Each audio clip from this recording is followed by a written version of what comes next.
అక్కడ మహిమగా వెలుగుతున్న ఆ మహాపట్టణంలోనికి మనము ప్రవేశించబోతూ ఉంటున్నాము. ఎవరైతే ఈ వాక్యమని వింటున్నారో ప్రియమైన దేవుని బిడ్డలారా, నేను చనిపోయాను కదా, ఇక నాకు ఆశలు లేవనుకున్నా దాని గురించి చేయవలసిన అవసరం లేదు. ఎండిపోయిన ఎముకలను సహితము సమాధిలో ఉన్న ఎముకలను దేవుడు మరలా లేపుతున్నాడు. హల్లెలూయా. వాటికి ఏమిస్తాడంటండి? మహిమ శరీరమును ధరింపచేస్తాడు. మనకన్నా ముందుగా వారు లెగుస్తారంట. తరువాత మనము మహిమ శరీరమును ధరించి మధ్యాకాశమును రాబోతున్న రారాజైన పెండు కుమారుడైన ఆ యేసుక్రీస్తు వల్ల మనం ఎదుర్కొంటాం.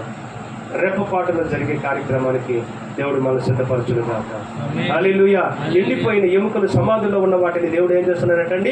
లేపుతూ ఉంటున్నాడు. మీరు ఆశించిన దేశము, ప్రతి క్రైస్తవులకు ఒక నిరీక్షణ, నేను చనిపోయిన తర్వాత ప్రభు దగ్గరికి వెళ్తానని నిరీక్షణ.